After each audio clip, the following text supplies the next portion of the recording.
الحمدللہ رب العالمین والصلاة والسلام علی سید المرسلین اما بعد فاعوذ باللہ من الشیطان الرجیم بسم اللہ الرحمن الرحیم الحمدللہ تعالی اللہ رب العزت کی توفیق اور اس کے فضل سے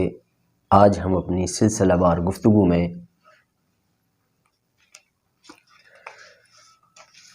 حلالہ شرعی کیا ہے، حلالہ شرعی کیا ہے، اس عنوان کے تحت ہم گفتگو کریں گے۔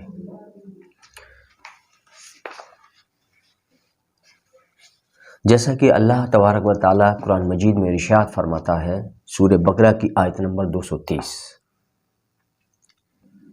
پھر اگر اس نے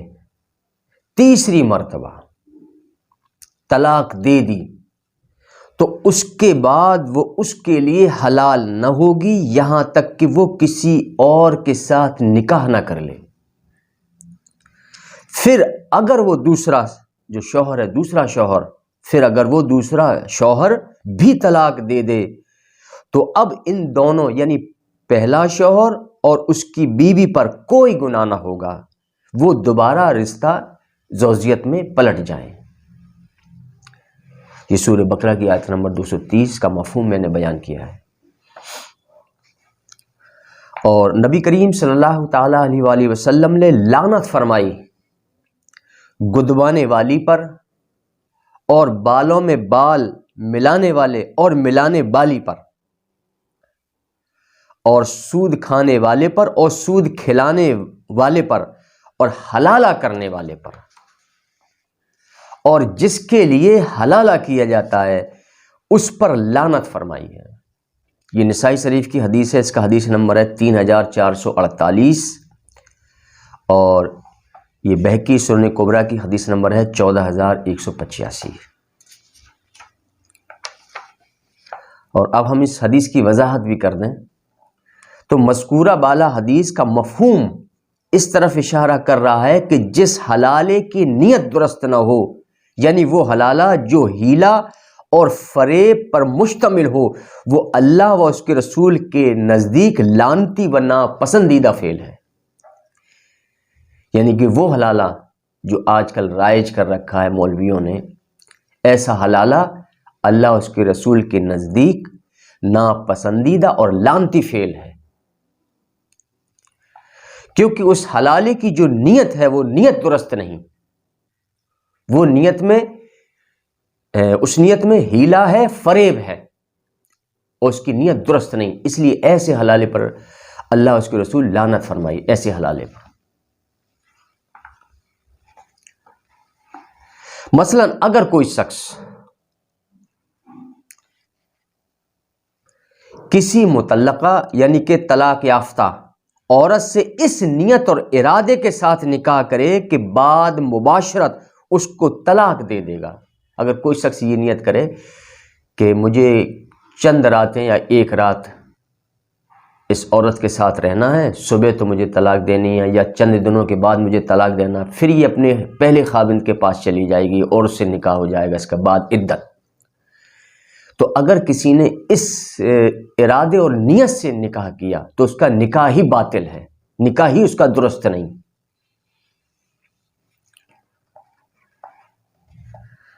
تو کوئی شخص کسی طلاق یافتہ عورت سے اس نیت اور ارادے کے ساتھ نکاح کرے کہ بعد مباشرت یعنی ایک رات یا چند راتیں اس کے ساتھ گزارنے کے بعد اس کو طلاق دے دوں گا، یہ نیت کرے تاکہ طلاق یافتہ عورت اپنے پہلے خاوند کے لیے حلال ہو جائے، تو ایسا حلالہ کرنے والے اور جس کے لیے حلالہ کیا گیا ہو ان دونوں پر اللہ اس کے رسول نے لعنت فرمائی ہے۔ اب آپ اندازہ کریں آج کل جو ہمارے یہاں کے جو مولوی ہیں جو حلالہ کرا رہے ہیں، ایسے حلالے پر اللہ اس کے رسول نے لعنت فرمائی ہے۔ جو مرد یا عورت صرف حلالہ اس نیت سے کرے کہ وہ اللہ تعالیٰ اور اس کے حبیب صلی اللہ تعالیٰ علیہ وآلہ وسلم کی لعنت کا مستحق ہے۔ جو بھی اس طرح کا حلالہ کرتے ہیں، خواہ وہ مرد ہو یا عورت ہو، اس طرح کی نیت اگر ہے کہ ایک رات یا چند راتیں ایک ساتھ مرد عورت گزاریں گے، مباشرت ہوگی، ان میں باہم ہم بستری ہوگی ان کے، اور اس میں جو ہے ہم بستری ہونے کے بعد پھر وہ مرد جو ہے اس عورت کو طلاق دے دے گا، تاکہ جو یہ طلاق یافتہ عورت ہے جو پہلے خاوند سے نکاح کر لے بعد عدت۔ تو اس نیت سے مرد عورت اگر صرف اس نیت سے اگر حلالہ کرے تو اللہ تعالیٰ اس کے حبیب صلی اللہ تعالیٰ علیہ وسلم کہ وہ لعنت کے مستحق ہیں، ایسے حلالہ کرنے والے مرد اور عورت دونوں مستحق ہیں۔ اور اگر کوئی مرد یا عورت حلالہ کی نیت سے نکاح نہ کرے، اگر کوئی مرد یا عورت حلالہ کی نیت سے نکاح نہ کرے بلکہ تعمر آباد رہنے کی نیت اور رغبت سے نکاح کرے، یعنی کوئی اس نیت سے نکاح نہ کرے کہ یہ پہلے خاوند کے لیے یہ عورت حلال ہو جائے گی، اس نیت سے نکاح نہ کرے، بلکہ اس کی نیت کیا ہو؟ تعمر، یعنی جس سے وہ نکاح عورت کر رہی ہے یا وہ مرد جس عورت سے نکاح کر رہا ہے، تو ان دونوں کی نیت یہ ہونی چاہیے، دونوں کی میاں اور بیوی کی نیت یہ ہونی چاہیے مرد عورت کی کہ اس کے ساتھ اب ہم پوری زندگی تعمر خوشحال زندگی بسر کریں گے، یہ رغبت ہو۔ تو آباد رہنے کی نیت اور رغبت سے نکاح کرے اور اتفاقاً طلاق ہو جائے، اتفاقاً طلاق ہو جائے تو وہ اس لعنت سے خارج ہے۔ مطلب اس نے نیت تو اچھی کی تھی، ان کی نیت میں فریب اور ہیلا نہیں تھا، مرد عورت کی نیت میں نکاح جب انہوں نے کیا تو ان کی نیت میں فریب اور ہیلا نہیں تھا، انہوں نے نیت اس کی تھی کہ اس مرد نے یہ نیت کی تھی میں اس عورت سے نکاح کر رہا ہوں اور تعمر آباد رہنے کی خوشحال زندگی اس کے ساتھ بسر کرنے کی میری نیت تھی کہ میں اس کو طلاق دوں گا ہی نہیں، اور عورت کی بھی یہی نیت ہو کہ جس کے ساتھ میرا نکاح ہو رہا میں اپنے خاوند کے ساتھ جو ہے پوری زندگی بسر کروں گی، آباد زندگی خوشحال زندگی اس کے ساتھ بسر کروں گی۔ تو جب یہ نیت ہو جائے تو وہ اس لعنت سے وہ خارج ہے، پھر ان کا نکاح بھی درست ہے اور وہ اس لعنت سے بھی خارج ہے، پھر وہ نکاح ہے اور ایسا نکاح شرعاً جائز ہے۔ اکثر علماء ایک وقت کی 3 طلاقوں کو 3 ہی واقع قرار دیتے ہیں، اکثر علماء ایک وقت کی 3 طلاقوں کو ایک ہی واقع قرار دیتے ہوئے میاں بیوی کے درمیان تفریق یعنی جدائی کا فیصلہ جاری کر دیتے ہیں، یا پھر مرد کو حق رجوع سے محروم کرتے ہوئے حلالہ شرعی، جس کو حلالہ شرعی وہ کہتے ہیں نا، یہ حلالہ کر لیں، حلالہ شرعی کرنے کی رائے دیتے ہیں، جبکہ آج کل جو رائج فعل حلالہ ہے وہ غیر شرعی بنیادوں اور ہیلا اور فریب پر مبنی ہے اور غیر شرعی امور پر مشتمل ہوتا ہے، جو آج کل جو حلالہ ہو رہا ہے، اور کہتے یہ ہے کہ حلالہ شرعی، حالانکہ وہ حلالہ شرعی نہیں ہے بلکہ وہ تو غیر شرعی ہے۔ تو آج کل کا جو فعل جو رائج حلالہ ہے آج کل کا، وہ غیر شرعی بنیادوں پر اور ہیلا و فریب پر مبنی اور غیر شرعی امور پر مشتمل ہوتا ہے، یعنی نکاح اس غرض اور نیت سے کیا جائے کہ عورت پہلے شوہر کے لیے حلال ہو جائے، تو ایسا نکاح محض باطل اور ایسا حلالہ صرف اور صرف زنا ہے۔ اگر کوئی شخص اس نیت سے نکاح کرتا ہے کہ یہ عورت ہے میری، یہ پہلے جو اس کا خاوند تھا اس کے لیے حلال ہو جائے، بس اس نیت سے اگر نکاح کرتا ہے کہ ایک دن یا چند رات اس کے ساتھ مباشرت ہونے کے بعد میں اس کو طلاق دے دوں گا، مرد یہ نیت کر لے اور عورت کو بھی پہلے سے معلوم ہو کہ میرے ساتھ ایسا ہونا ہے، تو اس طرح کے جو نکاح ہوتے ہیں کہ جس سے کہ پہلے شوہر کے لیے وہ حلال ہو جائے، تو ایسا نکاح جو ہوتا ہے، ایسا نکاح محض باطل ہے، اور ایسا جو حلالہ ہے وہ صرف زنا ہے، حلالہ نہیں ہے، وہ زنا ہے، جس کی احادیث میں کثرت سے مذمت آئی ہے۔ البتہ نکاح رغبت بتعمر ساتھ زندگی گزارنے اور آباد رہنے کی نیت سے کیا جائے، یہ نیت ہونی چاہیے کہ نکاح میں رغبت و تعمر اس کے ساتھ زندگی گزارنے اور آباد رہنے کی نیت سے اگر نکاح کیا جاتا ہے، اور پھر اگر اتفاقاً طلاق ہو جائے یا شوہر کی وفات ہو جائے تو ایسا حلالہ درست ہے اور صحیح ہے، اور اسی کو حلالہ شرعی کہتے ہیں۔ یعنی کہ اتفاقاً طلاق ہو جائے، ان کی نیت نہیں تھی، مرد عورت دونوں میں سے کسی کی نیت نہیں تھی کہ ایک رات یا چند دن اور رات اس کے ساتھ گزارنے کے بعد پھر تو میرا طلاق ہونا ہی ہے، مرد کو یہ معلوم ہو کہ مجھے طلاق دینا ہی ہے، تو یہ نیت نہیں ہونی چاہیے، بلکہ نیت یہ ہو، ارادہ یہ ہو کہ اس کے ساتھ جو ہے تعمر زندگی گزارنے کی رغبت ہو ان کے اندر، اور خوشحال زندگی، آباد زندگی، پوری زندگی بسر کرنے کی ان کی دونوں کی، مرد عورت کی نیت یہی ہو، پھر ان کا نکاح ہو جائے، پھر اتفاقاً اگر طلاق ہو جائے کسی وجہ سے یا شوہر کی وفات ہو جائے تو پھر وہ حلال ہو گئی پہلے شوہر کے لیے، بعد عدت وہ نکاح کر سکتی ہے۔ تو اسی کو حلالہ شرعی کہتے ہیں، یہ حلالہ شرعی ہے۔ اس کی حلالہ شرعی کی جو تعریف ہے وہ یہ ہے، مثلا کوئی طلاق یافتہ عورت ہے، اب وہ آزاد ہے، اپنی عدت پوری کرنے کے بعد جس سے چاہے وہ نکاح کر لے، پھر اگر خدا نہ خواستہ کسی وجہ سے ان کی طلاق ہو جائے اتفاقاً، یا شوہر کی وفات ہو جائے، تو اب وہ پہلے شوہر سے نکاح کر سکتی ہے۔ یہ بھی اس کے بیچ میں جو ہوا یہ حلالہ ہو گیا، یعنی دوسرے خاوند کے ساتھ جتنا وقت اس نے گزارا، پھر اتفاقاً اس کی طلاق ہو گئی تو یہ حلال ہو، اب وہ پہلے شوہر کے لیے حلال ہو گئی، اس کو حلالہ کہتے ہیں، یہ حلالہ شرعی ہے۔ آج کل جو رائج ہے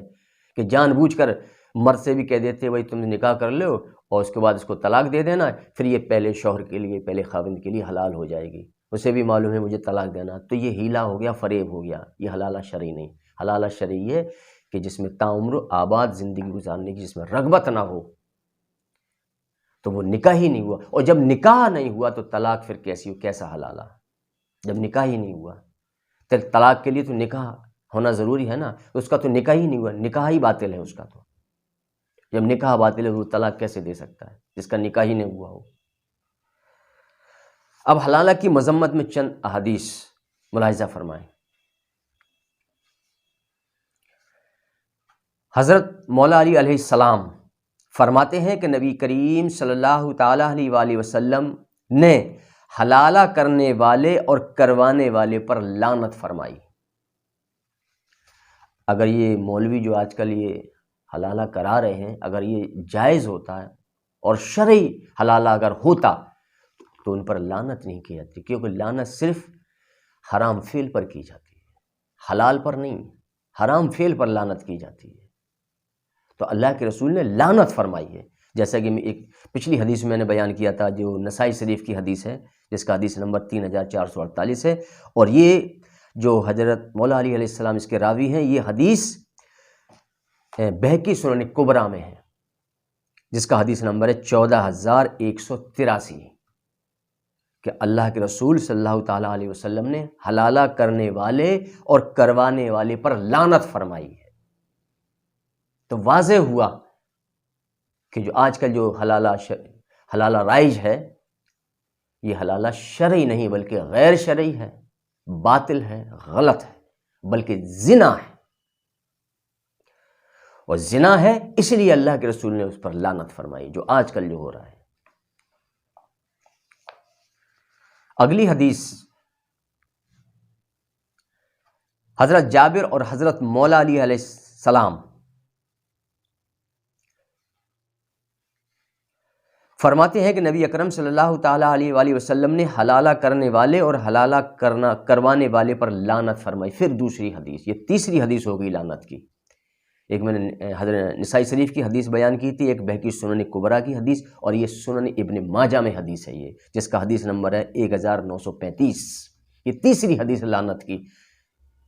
کہ ایسے حلالے پر، کروانے والے پر بھی لعنت اللہ کے رسول صلی اللہ تعالیٰ علیہ وسلم نے فرمائی، اور جس کے لیے حلالہ کیا جا رہا ہے اس پر بھی لعنت فرمائی۔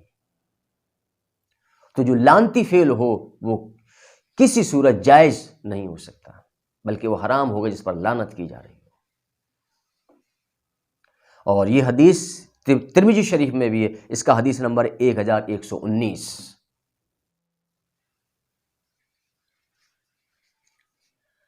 حضرت عقبہ بن عامر رضی اللہ تعالیٰ عنہ فرماتے ہیں کہ نبی کریم صلی اللہ تعالیٰ علیہ وآلہ وسلم نے فرمایا، کیا میں تمہیں ادھار لائے گئے سانڑ کے بارے میں بیان نہ کروں؟ حضور نبی کریم صلی اللہ تعالیٰ علیہ وآلہ وسلم فرماتے ہیں، کیا میں تمہیں، اپنے صحابہ کرام سے آپ خطاب کر رہے ہیں، کیا میں تمہیں ادھار لائے گئے سانڑ کے بارے میں بیان نہ کروں؟ تو صحابہ کرام رضی اللہ تعالیٰ عنہم نے عرض کیا، یا رسول اللہ کیوں نہیں، وہ کون ہے ادھار کا سانڑ؟ تو آپ صلی اللہ تعالیٰ علیہ وآلہ وسلم نے فرمایا، حلالہ کرنے والا، اور نیز فرمایا اللہ تعالیٰ نے حلالہ کرنے والے اور حلالہ کروانے والے پر لعنت فرمائی ہے۔ پھر چوتھی حدیث لعنت، جس پر لعنت بھیجی جا رہی ہے ایسے حلالے پر، اور یہ بہقی سنن کبریٰ کی حدیث نمبر 14187، حاکم کی حدیث نمبر ہے 2863 2864، اور ابن ماجہ میں حدیث 1936۔ پھر لعنت، ایسے حلالے پر کتنی لعنت اللہ کے رسول کی ہے، جس کو مولوی کہتا ہے کہ نہیں حلالہ، وہ دوسرے مرد کے ساتھ رات بھر لیٹ لے، صبح طلاق دے دے، پھر وہ پہلے شوہر کے لیے حلال ہو جائے گی۔ پتہ نہیں کہاں سے یہ مسئلہ لے آئے، وہ بڑا شرمناک فعل ہے یہ، کہ ایسے حلالے جس پر اللہ کے رسول لعنت فرما رہے ہوں اور مولوی اس کو جائز کہہ رہا ہو، اس کو حلال کہہ رہا ہو، اس کو درست کہہ رہا ہو، یہ کیسے ممکن ہو سکتا ہے؟ نافع اپنے والد سے نقل فرماتے ہیں کہ ایک شخص حضرت ابن عمر رضی اللہ تعالیٰ عنہ کے پاس آیا اور ایک ایسے آدمی کے متعلق سوال کیا کہ جس نے اپنی بیوی کو 3 طلاقیں دے دی تھیں۔ حضرت عمر رضی اللہ تعالیٰ عنہ، عبداللہ بن عمر رضی اللہ تعالیٰ عنہ کے پاس ایک شخص آیا اور ایک ایسے آدمی کے متعلق سوال کیا کہ جس نے اپنی بیوی کو 3 طلاقیں دے دی تھیں، تو اس کے بھائی نے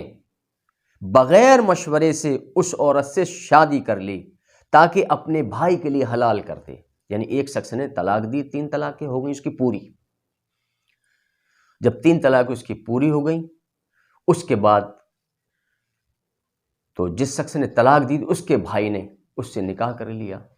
تاکہ اپنے بھائی کے لیے وہ حلال کر دے۔ یعنی کہ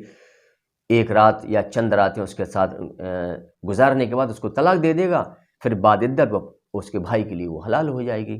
تو اس کے بھائی نے ایسا کیا کہ بغیر مشورے سے اس عورت سے شادی کر لی تاکہ اپنے بھائی کے لیے حلال کر دے۔ تو کیا وہ پہلے شوہر کے لیے حلال ہے؟ یہ سوال کیا گیا عبداللہ بن عمر رضی اللہ تعالیٰ عنہ سے۔ تو حضرت عبداللہ بن عمر رضی اللہ تعالیٰ عنہما نے اس کا جواب دیا کہ نہیں، وہ پہلے شوہر کے لیے حلال نہیں ہوئی مگر نکاح رغبت سے ہو، ورنہ اس نکاح کو ہم حضور صلی اللہ تعالیٰ علیہ وآلہ وسلم کے عہد مبارک میں زنا شمار کرتے تھے۔ یہ عبداللہ بن عمر رضی اللہ تعالیٰ عنہ کا قول ہے۔ اب آپ اندازہ کریے، آپ فرماتے ہیں کہ ہم حضور صلی اللہ تعالیٰ علیہ وآلہ وسلم کے عہد یعنی زمانہ مبارک میں اس کو زنا شمار کرتے تھے۔ یہ زنا، یہ میں نہیں کہہ رہا ہوں، یہ عبداللہ بن عمر رضی اللہ تعالیٰ عنہما فرما رہے ہیں کہ اس کو زنا شمار کرتے تھے ہم، ایسے حلالے کو کہ جس میں پہلے خاوند کے لیے نکاح کیا جائے تاکہ پہلے خاوند کے لیے حلال ہو جائے، اور چند دن اور رات اس کے ساتھ گزارنے کے پاس یا ایک دن یا رات گزارنے کے بعد اس کو طلاق دے دی جائے، پھر وہ پہلے شوہر سے جا کے وہ نکاح کر لے۔ تو اس طرح کا حلالہ حضور صلی اللہ تعالیٰ علیہ وآلہ وسلم کے زمانہ مبارک میں زنا شمار کیا جاتا تھا کہ یہ زنا ہو رہا ہے، یہ ایک رات کسی پرائے مرد کے ساتھ عورت کو لٹال دیا جاتا تھا، یہ زنا تھا۔ حضور کے زمانے میں اس کو زنا شمار کیا جاتا، اور آج بھی یہ زنا ہے، حلالہ شرعی نہیں ہے، زنا ہے، یہ زنا کروایا جا رہا ہے، یہ تو کھلم کھلا یہ زنا ہے۔ یہ بہقی سنن کبریٰ کی حدیث نمبر 14189 اور حاکم کی حدیث نمبر 2865۔ عبد الملک بن مغیرہ حضرت ابن عمر رضی اللہ تعالیٰ عنہما سے نقل فرماتے ہیں کہ ان سے عورت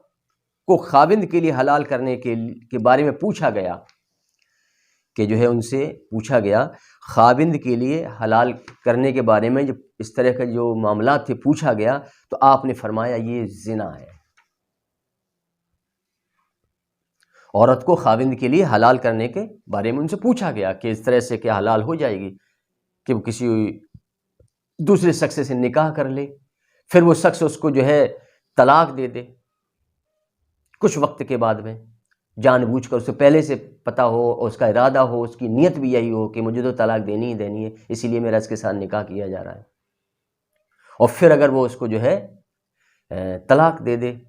تاکہ وہ پہلے خاوند کے لیے حلال ہو جائے، اگر اس کی یہ نیت ہے کہ مجھے طلاق دینا ہے اور میرے ساتھ نکاح اس کا اس لیے کیا جا رہا ہے اس عورت کا تاکہ یہ پہلے خاوند کے لیے حلال ہو جائے اور مجھے تو طلاق دینی ہی دینی ہے، اگر یہ نیت ہو، تعمر زندگی گزارنے اور آباد رہنے کی نیت نہ ہو اس کی ہو، بلکہ یہ نیت ہو کہ ایک رات میں اس کے ساتھ گزاروں گا یا کچھ راتیں یا کچھ گھنٹے کے بعد میں اس کو مباشرت کے بعد اس کو طلاق دے دوں گا تاکہ بعد عدت یہ اپنے پہلے خاوند کے لیے حلال ہو جائے، تو اگر یہ نیت کر کے اس کے ساتھ اس نے جو بھی وقت گزارا اور اس کے ساتھ جو جمع کیا وہ جمع نہیں بلکہ زنا تھا۔ یہ بھی بہقی سنن کبریٰ کی حدیث نمبر 14190۔ قبیصہ بن جابر فرماتے ہیں کہ حضرت عمر رضی اللہ تعالیٰ عنہ نے فرمایا، جو حلالہ کرنے اور کروانے والا میرے پاس لایا گیا تو میں ان دونوں کو رجم کروں گا، یعنی پتھر مار مار کر ہلاک کرنا، جان سے مار دینا۔ یہ سنن کبریٰ کی حدیث نمبر ہے 14191۔ یہ حضرت عمر رضی اللہ تعالیٰ عنہ فرماتے تھے، اگر میرے پاس، جیسا کہ حلالہ آج کل ہو رہا ہے، اسی طرح کے حلالہ کرنے والا اگر کوئی میرے پاس لایا گیا تو میں ان دونوں کو رجم کروں گا، یعنی حلالہ کرنے والے کو اور حلالہ کروانے والے کو، دونوں کو رجم کروں گا، یعنی کہ پتھر مار مار کے ان کو جان سے مار دوں گا، ہلاک کر دوں گا۔ یہ حضرت عمر رضی اللہ تعالیٰ عنہ کا قول ہے۔ ایک شخص حضرت عثمان بن عفان رضی اللہ تعالیٰ عنہ کے دور خلافت میں ان کے پاس آیا اور ان سے عرض کیا کہ میرے ہمسائے نے، یعنی میرے پڑوسی نے، اپنی بیوی کو غصے کی حالت میں طلاق دے دی ہے، اب وہ پریشان ہے، تو میں نے ارادہ کیا اور میں نے اس عورت سے شادی کر لی۔ ایک شخص حضرت عثمان رضی اللہ تعالیٰ عنہ کے پاس آیا، اس نے عرض کیا کہ میرے پڑوسی نے اپنی بیوی کو غصے کی حالت میں طلاق دے دی ہے اور اب وہ پریشان ہے، اور میں نے ارادہ کیا اور میں نے اس عورت سے شادی کر لی تاکہ وہ پہلے خاوند کے پاس چلی جائے۔ تو حضرت عثمان رضی اللہ تعالیٰ عنہ نے فرمایا، رغبت سے نکاح کرو ورنہ درست نہیں۔ یہ حضرت عثمان رضی اللہ تعالیٰ عنہ کا قول ہے۔ یہ سنن کبریٰ کی حدیث نمبر 14192۔ حضرت عبداللہ بن عباس رضی اللہ تعالیٰ عنہما فرماتے ہیں کہ رسول اکرم صلی اللہ تعالیٰ علیہ وآلہ وسلم نے لعنت فرمائی حلالہ کرنے والے اور حلالہ کروانے والے پر۔ یہ ابن ماجہ کی حدیث نمبر ہے 1934۔ حضرت عبداللہ بن مسعود رضی اللہ تعالیٰ عنہ سے روایت ہے، نبی کریم صلی اللہ تعالیٰ علیہ وسلم نے حلالہ کرنے والے اور کروانے والے پر لعنت فرمائی۔ یہ ترمذی کی حدیث نمبر 1121 اور مشکات کی حدیث نمبر اس کا 3154، اور دارمی نے اس کو سنن میں روایت کی حدیث نمبر 2304۔ اس کی مذمت میں اتنی حدیث ہیں اور پھر بھی مولوی جو ہے باز نہیں آتا اور اس کو حلالہ شرعی کہتا ہے، زنا کرا رہا ہے اور اس کو حلالہ شرعی کہتا ہے، حلالہ ہے یہ زنا کرا رہا ہے مولوی۔ وہ کروانے والا بھی گنہگار ہے، کرنے والا بھی گنہگار ہے، اور جس کے لیے حلالہ کیا جا رہا ہے وہ بھی گنہگار ہے۔ یہ سارے فعل حرام کے مرتکب ہیں۔ حضرت سلیمان بن یسار رضی اللہ تعالیٰ عنہ فرماتے ہیں کہ حضرت عثمان بن عفان کے پاس ایک آدمی کا معاملہ لایا گیا۔ حضرت عثمان رضی اللہ تعالیٰ عنہ کے پاس ایک آدمی کا معاملہ لایا گیا جس نے کسی عورت سے نکاح اس غرض سے کیا تھا کہ وہ عورت کو اس کے خاوند کے لیے حلال کر دے، تو انہوں نے دونوں میں تفریق کرا دی، جدائی کرا دی، اور فرمایا رغبت سے نکاح کرو، اس کو اندھیرے میں رکھے بغیر، یعنی آپ نے اس نکاح کو فسخ کر دیا، باطل قرار دے دیا، نکاح کو توڑ دیا، ختم کر دیا، دونوں میں تفریق کرا دی، جدائی کرا دی، تمہارا کوئی نکاح نہیں ہوا۔ یہ سنن کبریٰ کی حدیث نمبر ہے 14193۔ جس فعل پر اللہ تعالیٰ اور اس کے حبیب صلی اللہ تعالیٰ علیہ وآلہ وسلم لعنت فرمائیں، وہ فعل کسی صورت جائز نہیں ہو سکتا۔ مذکورہ تمام احادیث اس بات پر دلالت کرتی ہیں کہ جس نکاح میں نیت اور ارادہ یہ ہو کہ بعد مباشرت طلاق دوں گا تاکہ عورت پہلے مرد کے لیے حلال ہو جائے، تو ایسا نکاح محض باطل و فاسد اور ناجائز و حرام ہے، کیونکہ حرام یا ناجائز فعل کے مرتکب پر ہی اللہ و رسول کی لعنت کا امکان ہے، اور کسی جائز یا مباح یا سنت فعل پر اللہ و رسول کی لعنت کا امکان کسی صورت نہیں ہو سکتا۔ بعض علماء فرماتے ہیں کہ اگر نکاح میں آباد رہنے کی رغبت نہ ہو تو اس طرح عورت پہلے خاوند کے لیے حلال نہیں ہوگی، حلال ہی نہیں ہوگی، کیوں؟ نکاح ہی نہیں ہوا ان کا دوسرا۔ جب نکاح ہی نہیں ہوا تو پھر طلاق کیسی، اور جب طلاق نہیں تو پھر حلالہ کیسا؟ حلالہ تو ہوا ہی نہیں پھر۔ تو اگر نکاح میں آباد رہنے کی رغبت نہ ہو تو اس طرح عورت پہلے خاوند کے لیے حلال نہ ہوگی، اور ایسا حلالہ غیر شرعی و ناجائز ہے، اور غیر رغبت سے کیا گیا نکاح فاسد اور باطل ہے۔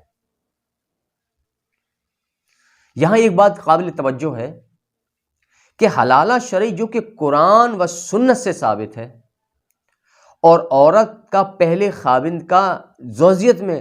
جانے کے لیے شرط ہے، حلالہ کی یہ شرط ہے۔ اللہ کے رسول، جیسے کہ میں سورہ بقرہ کا میں نے مفہوم بیان کیا تھا 230 کا، کہ حلالہ تو شرط ہے، تو عورت کا پہلے خاوند کی زوجیت میں جانے کے لیے شرط بھی حلالہ ہے، تو جائز و مباح امر پر لعنت کیوں فرمائی گئی؟ حالانکہ شریعت اسلامیہ میں کسی جائز و مباح امر پر ناپسندیدگی تو ہے مگر لعنت نہیں ہے۔ ایک وہ کام جو شریعت میں قرآن و سنت کے موافق جائز بھی ہو اور لعنتی بھی ہو، یہ کیسے ممکن ہو سکتا ہے؟ تو اس اشکال کا جواب یہ ہے کہ وہ نکاح جو رغبت اور تا عمر یعنی تا زندگی آباد رہنے کی نیت سے کیا جائے، پھر اتفاقاً کسی انون یا نباہ نہ ہونے کی صورت میں یا کوئی اور صورت کے سبب شوہر طلاق دے دے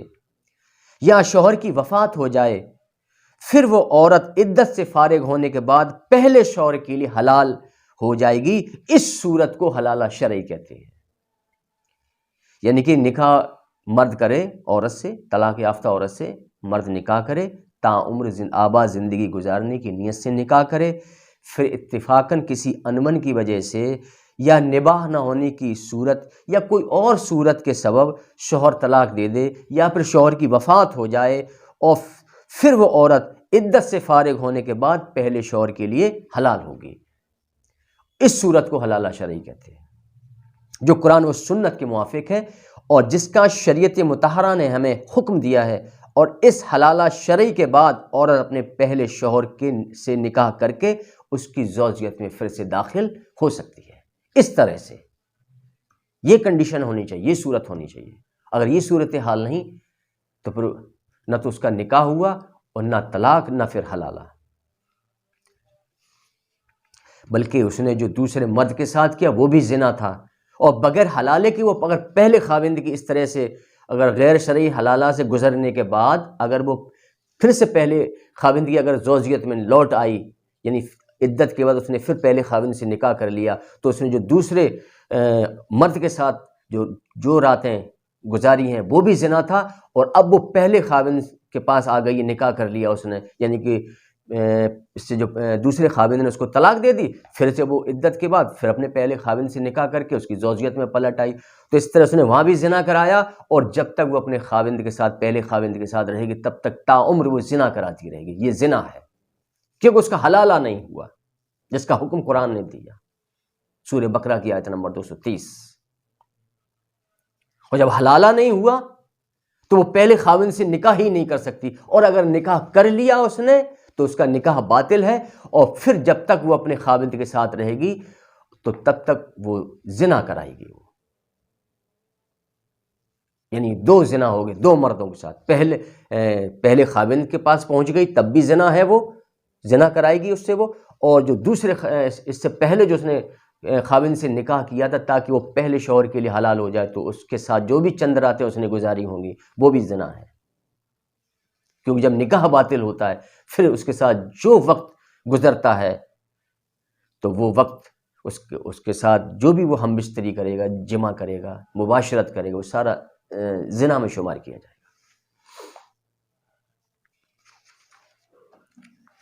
اگر نکاح میں رغبت و تعمر آباد رہنے کی نیت نہ ہو اور نکاح محض اس غرض سے کیا جائے کہ مباشرت کے بعد طلاق دینے کے بعد عورت پہلے خاوند کے لیے حلال ہو جائے گی، تو ایسا نکاح فاسد و باطل اور ناجائز ہے، اور اس صورت میں حلالہ شرعی باطل ہو جاتا ہے، اور ایسے حلالے پر اللہ و اس کے رسول نے لعنت فرمائی ہے۔ حضرت ابن عمر رضی اللہ تعالیٰ عنہ اس قسم کے حلالے کو زنا شمار کرتے تھے، اور حضور صلی اللہ تعالیٰ علیہ وآلہ وسلم نے حلالہ کرنے والے کو ادھار کے سانڑ سے تعبیر کیا، اور حضرت عمر نے حلالہ کرنے والے اور کروانے والے کے لیے رجم کی سزا مقرر کی تھی۔ حضرت عثمان رضی اللہ تعالیٰ عنہ نے ایسے حلالے کے بعد کیے گئے نکاح کے بعد فریقین کے درمیان تفریق کرا دی تھی۔ تو ذرا سوچو اور غور کرو کہ ہم لوگوں کو کس گندگی اور گناہ اور برائی کی طرف ڈھکیل رہے ہیں۔ آج صورتحال یہ ہے کہ جب لوگ ایک وقت میں 3 طلاقیں دے دیتے ہیں، پھر علماء سے مسئلہ پوچھتے ہیں، تو ہمارے علماء کا بھی کیا کہنا، انہیں حلالہ کی صلاح دیتے ہیں۔ حالانکہ اگر 3 اکٹھی طلاقوں کو ایک ہی شمار کرتے ہوئے، ایک ہی قرار دیتے ہوئے فیصلہ دیا جانے لگے، جو کہ قرآن و سنت سے ثابت بھی ہے، تو سارے پیچیدہ مسائل حل ہو جائیں گے اور حلالہ کی نوبت ہی نہیں آئے گی۔ اور اسی میں لوگوں کی بھلائی اور بہتری ہے، کیونکہ جب ایک وقت کی 3 طلاقوں کو ایک طلاق رجعی شمار کیا جائے گا تو مرد کو رجوع کا حق حاصل ہوگا۔ اب شوہر چاہے تو رجوع کر لے یا چاہے تو چھوڑ رکھے، اور بعد عدت عورت جدا ہو جائے گی، اور اس طرح غیر شرعی حلالہ کے ارتکاب سے لوگ محفوظ بھی ہوں گے۔ اس لیے تمام علماء حضرات کو چاہیے کہ اس مسئلے پر خاص توجہ دیں اور لوگوں کو طلاق کا سنت طریقہ بتائیں، اور پھر بھی اگر کوئی جہالت یا بے علمی کی وجہ سے 3 اکٹھی طلاقیں دے دے تو اسے ایک تسلیم کرتے ہوئے ایک ہی واقع ہونے کا فیصلہ دیں۔ تو انشاءاللہ العظیم لوگوں کے ذہن میں دھیرے دھیرے یہ بات اچھی طرح بیٹھ جائے گی۔ ایک طلاق دینے سے بھی طلاق ہو جاتی ہے، اور بیوی بعد عدت اپنے شوہر سے جدا ہو جاتی ہے، تاکہ عوام میں ایک طلاق دینے کی کثرت ہو جائے۔ یہاں ایک بات جو قابل توجہ ہے کہ 3 اکٹھی طلاق دینے کا گناہ تو مرد کرے اور سزا عورت کو شکل حلالہ ملے، کیا یہ صحیح و درست ہے اور انصاف کی بات ہے؟ یہ کہ گناہ تو مرد کرے اور سزا عورت بھگتے کسی پرائے مرد کے ساتھ رات گزار کر، یہ صحیح اور درست ہے؟ انصاف کی بات ہے یہ؟ بلکہ یہ تو خواتین پر ظلم و زیادتی ہے۔ اور اسی کے ساتھ ہی آج ہم اپنی اس گفتگو کو ختم کر رہے ہیں انشاءاللہ العظیم۔ اگلی نشست میں ہم فسخ نکاح کیا ہوتا ہے، اس کی تعریف کیا ہے، اور فسخ نکاح کیا ہے، انشاءاللہ العظیم اس پر ہم اپنی گفتگو کریں گے۔ وما علینا الا البلاغ المبین۔